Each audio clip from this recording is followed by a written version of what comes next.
도쿄 디벨로퍼들에게 서브컬처는 도시 재생의 가장 현실적인 창의성 원천입니다. 미쓰이, 도쿄, 모리빌딩 같은 대형 기업들이 수조 원을 투입하며 서브컬처를 적극 활용하는 이유죠. 그들은 서브컬처 특유의 편안함과 취향을 공간 설계의 핵심 원리로 삼아 부동산 가치와 도시 활력을 동시에 끌어올리는 선순환 구조를 만드는데요. 예술, 건축, 크리에이터 생태계가 만나는 지점에서 말이죠. 단순히 캐릭터 굿즈를 파는 게 아니라 서브컬처를 도시의 가치를 성장시키는 강력한 엔진으로 활용하는 거죠. 오늘 영상에서는 이러한 브랜딩 문법에 대해 조금은 자세히 살펴봅니다. 시부야 한복판 옥상에 뜬금없이 주유소가 있다면 믿으시겠습니까? 기름 냄새 진동하는 진짜 주유소는 아니고요. 빡빡한 도심 속에서 방전된 인간들의 영혼을 채워주는 곳, 일본 서브컬처의 성지이자 IT 중심지인 시부야의 랜드마크가 된 미야시타 파크에 있는 스타벅스 미야시타 파크점이 그 주인공입니다. 미야시타 파크는 원래 다 늙어서 노후화된 공공공원이었는데 미쓰이 부동산이 주도해서 상업시설인 레이어드 미야시타 파크와 시퀀스 호텔, 공원을 결합한 도시공원으로 아주 환골탈태를 시켜놨죠. 그 중에서도 이곳 안에 있는 스타벅스 미야시타 파크점은 서브컬처 큐레이션의 끝판왕이라고 불리는데요. 다양한 문화를 합치고 덜어내는 서브컬처, 특유의 편집력을 공간 설계에 그대로 구현해낸 케이스거든요. 도대체 커피 파는 곳을 왜 주유소라고 부르냐고요? 이 콘셉트를 잡은 양반, 바로 힙합 DJ 출신이자 스트릿 패션의 대부인 후지와라 히로시가 총괄 디렉팅을 맡았기 때문이죠. 남들이 다 화려하고 세련된 걸 고집할 때 이 양반은 광활한 빈터에 덩그러니 놓인 해외의 주유소라는 이질적인 이미지를 시부야 옥상에 가져와 버린 겁니다. 이게 단순한 콘셉트 놀이가 아닙니다. 후지와라 히로시는 스타벅스 미야시타점을 사람이 오고 가며 에너지를 채우는 장소, 주유소의 본질을 공간 전략으로 읽어낸 거거든요. 이곳을 단순히 커피 마시고 죽치고 앉아있는 최종 목적지가 아니라 다음 여정을 위해 에너지를 채우고 떠나는 충전소로 재정의해버린 거죠. 녹지가 절실했던 시부야 사람들한테 이 전략이 아주 제대로 먹혀 들어간 거죠. 매장 근처 잔디밭에 사람이 늘 많거든요. 매장을 보면 더 가관입니다. 그냥 하얀색 컨테이너 박스 하나를 툭 던져놓은 것 같은 직사각형 공간인데요. 전면과 측면의 유리도어를 활짝 열어 제끼면 바닥의 녹색이 매장 안으로 스멀스멀 기어 들어오는 듯한 착각을 줍니다. 공원의 잔디가 매장 안으로 들어오는 효과를 낸 건데 내외부의 경계를 그냥 허물어버린 거예요. 주유소는 외부와 내부의 경계가 좀 모호하잖아요. 천장은 또 어떻고요? 와이어메시 구조를 뼈대 그대로 노출시켜서 의도적으로 미완성의 느낌을 냈습니다. 이런 디자인 언어가 과거 미야시타 공원을 상업시설이 잠식했다는 비판마저 쿨하게 완화시키는 장치가 된 거죠. 후지와라 히로시의 프라그먼트 디자인과 스타벅스의 협업은 공간을 넘어 굿즈, 즉 머천다이징으로도 확장됐는데요. 프라그먼트 디자인 특유의 그 번개 마크, 하나 박힌 한정판 텀블러 사겠다고 전 세계 힙쟁이들이 이곳에 한번 씩은 들려요. 이곳을 단순한 커피숍이 아닌 글로벌 스트릿 패션 팬덤의 성지로 만들어버린 겁니다. 스타벅스의 스트릿 패션을 곁들였다고 할 수 있는데요. 스타벅스 미야시타 파크점은 화려함 없이도 완성도를 증명해냅니다. 도쿄가 쌓아온 문화적 헤리티지, 스타벅스의 브랜드 파워, 미쓰이 부동산의 건축 기획력이 서브컬처라는 편집 감각으로 완벽하게 맞아떨어진 케이스인 거죠. 시부야에 가신다면 이 도심 속 주유소에 들러서 카페인이라는 연료를 가득 채워보시는 건 어떨까요?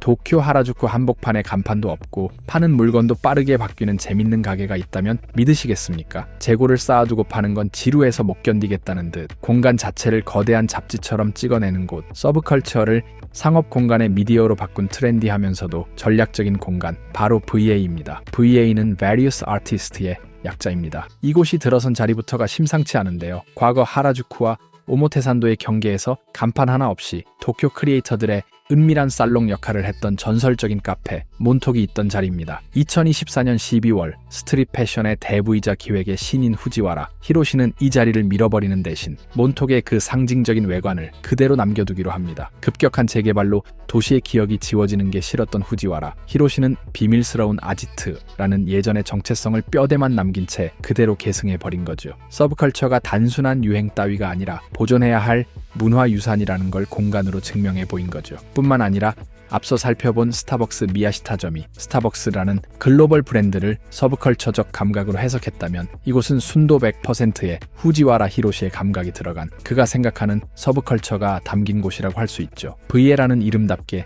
이곳은 특정 브랜드의 깃발을 꽂는 플래그십 스토어가 아닙니다. 다양한 아티스트와 브랜드, 문화가 서로 엉키고 설키는 갑 편집 가능한 공간인데요. 고정된 재고를 파는 전통적인 리테일 방식은 촌스럽다고 비웃기라도 하듯 내부 콘텐츠를 주기적으로 갈아엎어 버립니다. 소비자가 지갑을 열러오는 게 아니라 매번 바뀌는 이벤트와 경험을 사러 오게 만드는 리테일 어스미디어 전략의 끝판왕인 셈이죠. 서브컬처 특유의 그 찰나의 순간성과 희소성을 비즈니스 모델로 이식한 겁니다. 후지와라 히로시는 이 공간을 자신의 큐레이션 능력을 보여주는 거대한 캔버스로 쓰면서도 동시에 모두의 입속을 챙겨줍니다. 반다이, 넷플릭스, 돈페리뇽 같은 기업과 브랜드에게는 하라주쿠의 그 까다로운 힙쟁이들을 만날 수 있는 티켓을 주고 건물주에게는 팝업 유치에 따른 짭짤한 수익과 미어터지는 유동인구를 선물하는 거죠. 무엇보다도 VA는 브랜드 중심의 팝업이 아닌 관점 중심의 팝업이라고 하면 되겠죠. 여기에 서브컬처를 곁들인 제가 갔을 때는 기동전사 건담과 프라드먼트 디자인이 협업하고 있었는데요. 우리가 알던 그 건담이 아니었습니다. 건담이라는 콘텐츠를 후지와라 히로시 특유의 시크한 스트릿 감성으로 재해석해 서브컬처를 하이 패션으로 끌어올려 놨더라고요. 보는 순간 뇌가 이건 사야 해라고 가슴에서 소리치거든요. 우주세기 건담 덕후인 저는 너무 힘들었습니다. VA는 보여줍니다. 개인이 축적한 취향과 덕질이 어떻게 관점이 될 수 되는지를 말이죠. 도쿄에 가신다면 VA에 한번 가보시기를 추천하는데요. 언제 사라질지 모르는 이 편집된 순간은 다시 돌아오지 않으니까요. 서브컬처를 상품이 아닌 공간의 뼈대로 심어버린 공간, 바로 도쿄 프라자 하라주쿠 하라카도입니다. 에비스 맥주나 도쿄도청이 애니메이션 캐릭터 전시로 이게 서브컬처다 우기는 것과 달리 이곳은 익숙함, 편안함, 취향이라는 서브컬처의 본질을 공간 기획 원리로 삼아버렸죠. 여기 전 세계에서 가장 옷 잘 입고 개성 강한 힙스터들이 모이는 도쿄 하라주쿠가 있어요. 근데 이 쇼핑몰 지하에서는 사람들이 멀쩡한 옷을 죄다 벗어 던지고 있어요. 쇼핑백 부스럭거리는 소리 대신 으워 시원하다 하면서 남녀노소 할 것 없이 목욕하는 소리가 들리고 향수 냄새 대신 비누 냄새. 영상으로는 전해지지 않지만 유독 더 습해요. 게다가 러닝하고 리커버리 하는 분들도 있어요. 저같이 말이죠. 비록 언더아머 런스테이션은 종료했지만 목욕탕은 계속 영업하고 있으니까요.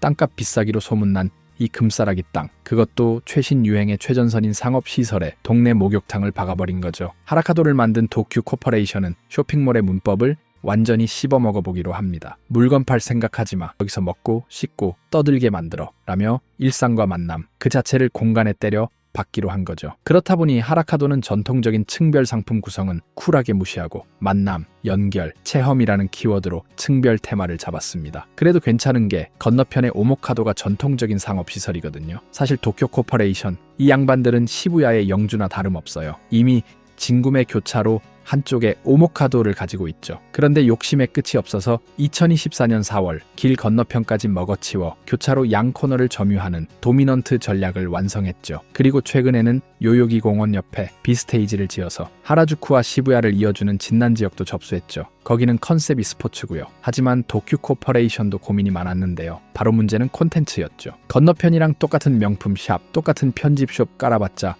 또 쇼핑몰이야? 하고 하품만 나올 게 뻔했거든요. 그래서 이름부터 손질했죠. 정확하게는 이름 안에 야망을 숨겨뒀는데요. 하라카도의 카도는 모퉁이, 문, 그리고 재능을 의미합니다. 하라주쿠를 크리에이터들이 새로운 문화를 발신하는 관문으로 만들겠다는 거죠. 이러한 의도가 아주 잘 만든 곳이 지하 1층 코스기유입니다. 서브컬처의 기저인 익숙함과 편안함을 코엔지에서 1933년부터 90년에 가까운 역사를 쌓은 노포 목욕탕인 고스기유를 통해 구현해냈는데요. 한번 상상해보세요. 화려한 넌사인이 번쩍이는 하라주쿠 거리를 걷다가 지하로 내려가면 뜨끈한 수증기가 훅 끼쳐옵니다. 탕 속에 몸을 담그면 밖에서 쌓인 쇼핑 피로가 노곤하게 풀립니다. 특별한 날에만 오지 말고 매일 와서 씻고 가라는 거죠. 그리고 목욕을 마치고 음료를 마시는 거죠. 도쿄는 고스기유의 접근성을 높이려고 지하로 내려가는 엘리베이터까지 따로 만들어 놨고요. 2024년만 해도 언더아머 러닝화랑 의류 빌려서 한 바퀴 뛰고 씻고 가는 런스테이션 역할까지도 했었습니다. 현재는 언더아머 대여 서비스는 종료됐고 그 대신 도쿄가 운영하는 다른 공간 비스테이지에서 뉴밸런스와 런트리 베이스를 통해 러닝화를 대여할 수 있습니다. 여기서 주목해야 할 점은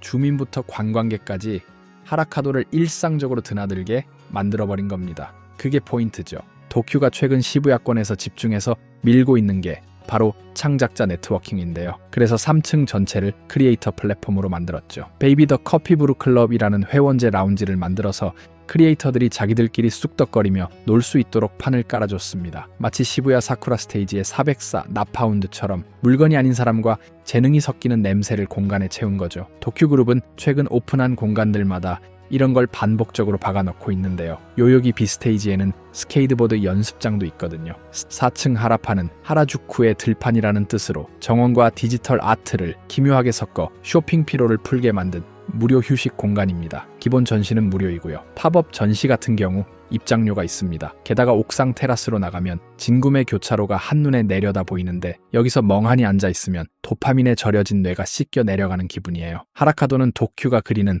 관격 시부야권 이저명의 거대한 실험실이라고 할 수 있는데요. 시부야역 주변 대형 오피스 개발과 하라주쿠 문화 거점을 연계해서 시부야 전체를 단순한 소비 도시가 아니라 뭔가를 만들어내는 창조 산업 클러스터로 만들겠다는 야망인 거죠. 무엇보다도 도쿄는 서브컬처를 박제해서 전시하는 게 아니라 사람들이 숨쉬는 공기처럼 공간 자체에 녹여냈습니다. 특정 테넌트 하나에 갇혀 있는 게 아니라 공간 컨셉 전체에 스며들어 있다는 것. 이건 하라주쿠라는 지역 맥락이 있었기에 가능한 전략이죠. 이런 면에서 도쿄 부동산 디벨로퍼들은 언제니 땅이 가진 역사, 그 역사를 현대적으로 풀어내는 공간을 만드는데 능숙하죠. 이들에게 서브컬처는 특별하게 사용하는 게 아니라 땅을 이해하는 지극히 자연스러운 돋보기라고 할 수 있죠.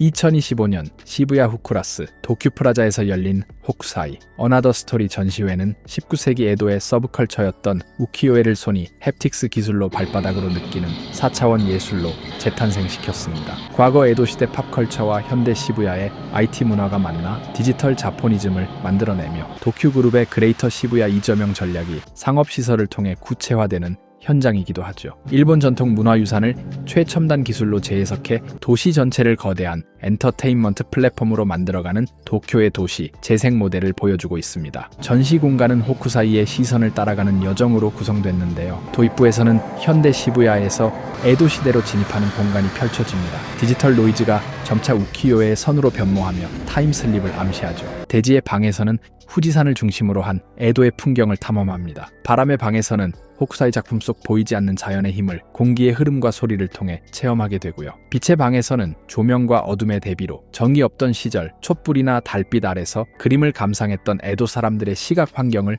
재현합니다. 마지막 호쿠사이의 방은 클라이맥스 공간이에요. 360도 서라운드 사운드와 압도적인 영상미가 결합되어 관람객을 호쿠사이의 내면 세계와 창작의 고뇌 속으로 인도하죠. 이 전시의 핵심은 예술 작품의 재현을 넘어선 재구축에 있는데요. 가장 주목할 만한 건 바닥에 설치된 액티브 슬레이트 시스템입니다. 소니 PCLE 게임과 가상현실에서 축적한 햅틱 피드백 기술을 대형 전시 공간의 바닥재에 이식한 건데요. 압력 센서와 진동 액추에이터가 내장된 특수 바닥 타일이 관람객의 위치와 발걸음 강도를 실시간으로 감지합니다. 관람객이 걷는 가상 지형에 따라 발바닥에 전해지는 물리적 피드백이 계속 변하는 거죠. 보행 데이터를 실시간으로 영상과 음향 시스템에 동기화시켜서 내가 밟은 곳에서 물결이 퍼져나가거나 눈 밟는 소리가 나는 등 시각, 청각, 촉각이 완벽하게 일체화됩니다. 호쿠사이의 대표작 가나가와 해변의 높은 파도 아래 앞을 지날 때는 발바닥 밑에서 우르르쾅 하는 파도의 굉음과 진동이 물리적으로 치고 들어오는데요. 그냥 웅궁거리는 게 아니라 물결의 텍스처가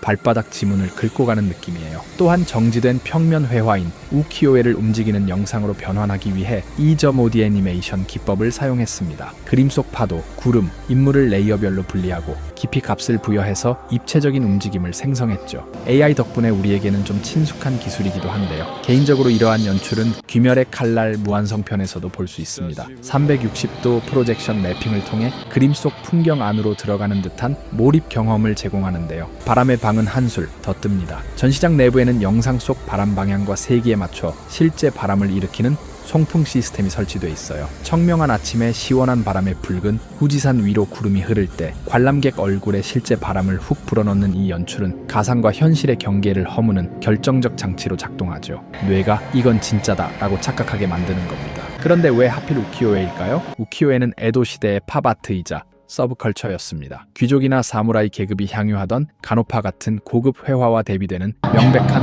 하위 문화, 그냥 싸구려 찌라시였죠. 게다가 키요에는 목판화 기술로 대량 생산이 가능해서 가격이 저렴했습니다. 당시 국수 한 그릇 값 정도에 불과했기 때문에 서민들이 부담 없이 사서 즐기고 돌려보다 포장지로 쓰고 버리는 물건이었죠. 주요 소재도 가부키 배우, 유녀, 여행 명소, 괴담 등 엔터테인먼트적 성격이 강했는데요. 이건 현대 일본의 오타쿠 문화나 아이돌 팬덤 문화와 맥락이 맞기도 합니다. 호쿠사이의 호쿠사이 만화는 그림 교본이자 엔터테인먼트 서적으로 현대 만화의 시조로 평가받고 있어요. 이런 맥락에서 우키요에는 오늘날 만화, 잡지, 포스터 같은 대중매체 역할을 했다고 볼 수 있습니다. 이 전시의 주인공인 호쿠사이는 90세까지 장수하며 3만 점 이상의 작품을 남긴 기이한 천재, 그림 미치광이었어요. 그의 대표작 후지산 36경은 당시 유행하던 후지산 신앙과 여행 붐을 겨냥한 상업적 기획물이자 혁신적인 구도가 특징이죠. 또한 호쿠사이는 서양 원근법을 독자적으로 해석했고 프러시안 블루라는 수입 안료를 적극 사용해 강렬한 색채 대비를 만들어냈습니다. 특히 가나가와 해변의 높은 파도 아래는 프랙탈 기하학을 연상시키는 파도 묘사와 정적인 후지산의 대비를 통해 찰나의 순간을 영원한 순간으로 승화시켰죠. 2024년 7월 발행된 일본새 천행원 지폐 뒷면 도안으로 채택될 만큼 일본을 상징하는 아이콘 중 하나입니다. 무엇보다 19세기 후반 유럽에서 만국 박람회를 통해 소개된 우키요에는 프랑스 인상파 화가들에게 충격적인 영감을 줬습니다. 모네, 고흐, 드가 등은 우키요의 평면성, 대담한 트리밍, 강렬한 색채에 매료됐고 티파니 같은 주얼리 브랜드의 초창기 미학에도 영향을 주었고요. 자포니즘은 세 단계로 진화했는데요. 1차 자포니즘은 19세기의 물리적인 목판화가 바다를 건너가 서양 미술의 모더니즘 태동에 기여한 시기입니다. 2차 자포니즘은 20세기 후반 일본 애니메이션, 게임, 닌텐도, 소니 등 팝컬처가 글로벌 시장을 장악한 쿨 재팬 시대고요. 그리고 지금 우리가 도쿄에서 목격하는 건 3차 자포니즘입니다. 일본 전통 콘텐츠를 최첨단 디지털 기술로 재포장해서 경험으로 전하는 단계죠. 뿐만 아니라 이러한 콘텐츠와 연관 굿즈를 통해 경험을 최대한 기억할 수 있게 만드는데요. 호쿠사이 어나더 스토리 전시회는 호쿠사이의 우키요에를 활용한 다양한 굿즈 및 협업으로 만든 크래프트 진을 만들어 호쿠사이를 통한 일본 로컬 브랜딩까지 연결시켰습니다. 호쿠사이의 디지털 아트를 통해 사람들이 전통을 받아들이는 장벽을 더욱 낮추고 이를 기반으로 한 실질적인 콘텐츠, 부가가치를 끌어내는 거죠. 즉 도쿄그룹은 우키요에라는 일본을 대표하는 전통예술을 통해 현대 일본의 서브컬처와 산업으로 확장시키고 관련 서브컬처를 예술로 끌어올리죠. 동시에 도쿄그룹의 기획력을 보여주고 있습니다. 개인적으로 요즘 한국의 콘텐츠, 뷰티 제품들의 흐름은 자포니즘과 비슷한 양상을 보여주는 걸 확인할 수 있죠. 이런 면에서 일본 서브컬처는 한국 K-콘텐츠의 흐름 및 부동산 개발 등에 참고할 게 많습니다. 오히려 도쿄에서는 일본 부동산 디벨로퍼나 브랜드들이 한국 문화를 공간 기획에 능숙하게 사용하는 걸 볼 수 있으니까요. 시부야는 이제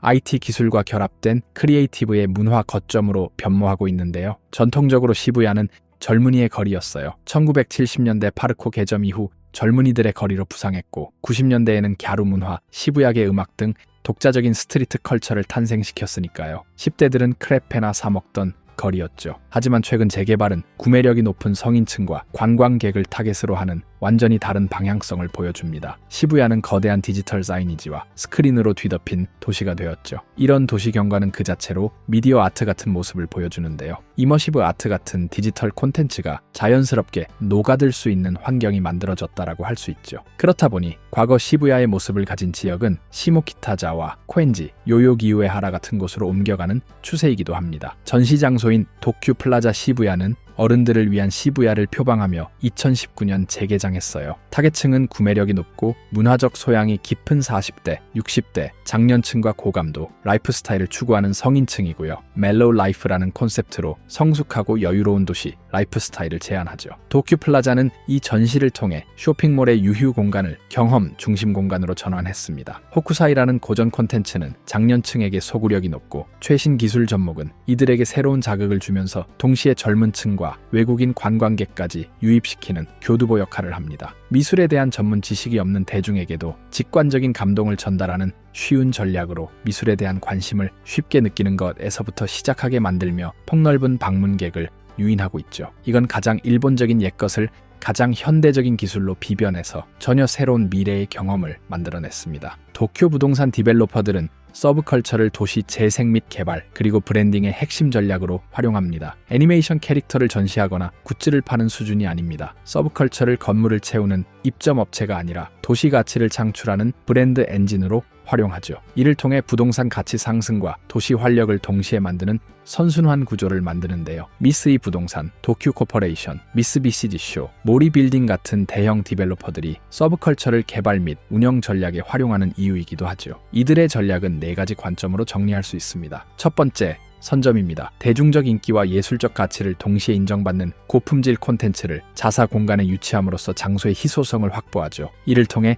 집객력과 공간의 개성을 만듭니다. 두 번째, 확장입니다. 오타쿠라는 좁은 팬덤을 넘어 가족, 연인, 관광객 등 광범위한 대중이 서브컬처를 즐길 수 있도록 공간을 기획합니다. 폐쇄적인 매니아 문화를 주류 도시 문화로 끌어올림으로써 시장의 파이 자체를 키우는 거죠. 최근 도쿄에서 발견되는 트렌드에 서브컬처 요소가 담긴 건 결코 우연이 아닙니다. 세 번째, 지속 가능한 정체성입니다. 유행에 민감한 일회성 콘텐츠가 아니라 세대를 이어 사랑받는 서브컬처 IP를 활용해 공간의 서사를 구축합니다. 자연스럽게 시대 변화에 맞춰 이에 영향받은 원피스, 나루토, 블리치, 그리고 최근의 주술회전, 귀멸의 칼날, 하이큐, 사카모토 데이즈, 블루로까지 이어지죠. 최근에는 글로벌 러닝 붐에 따라 100m 같은 애니도 주목받고 있으며 넷플릭스 같은 OTT를 통해 이런 콘텐츠는 더욱 글로벌해지고 있습니다. 네 번째, 지역 경제 생태계 구축입니다. 아티스트, 콘텐츠 기업, 유통업체, 그리고 팬덤이 도시 공간 안에서 상생하는 생태계를 조성하여 도시 자체가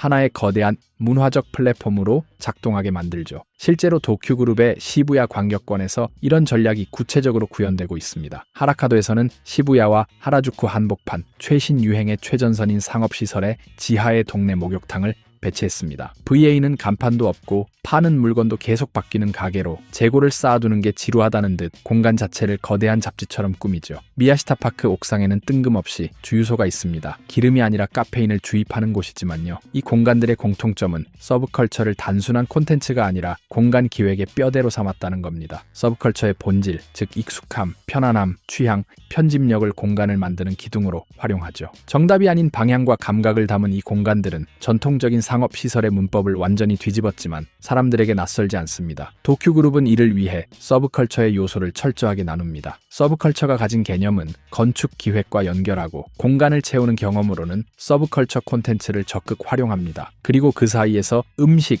쇼핑을 적절하게 배치하죠. 무엇보다 소비 중심이 아니라 생산자와 소비자 간의 균형을 통해 상업 공간의 경험을 만든다는 면에서 시사하는 바가 큽니다. 이런 면에서 저는 도쿄에서 가장 크리에이티브한 집단은 부동산 디벨로퍼들이라고 봅니다. 그들은 서브컬처 콘텐츠를 꾸준히 보기 때문에 그 누구보다도 트렌디하지만 부동산이라는 특성상 장기적 관점도 함께 가져갈 수 있죠. 세대 변화에 맞춰 테넌트 및 공간을 조율하면서도 트렌드에 맞는 공간을 보여주는 겁니다. 자연스럽게 장기와 단기 관점을 모두 유지할 수 있습니다. 이런 면에서 도쿄는 언제나 깊으면서도 어떻게 만들지를 고민한다고 볼 수 있죠. 여러분의 생각은 어떠신가요? 댓글로 알려주세요. 영상이 마음에 드셨다면 좋아요와 구독도 부탁드려요. 저는 다른 영상으로 다시 찾아오겠습니다.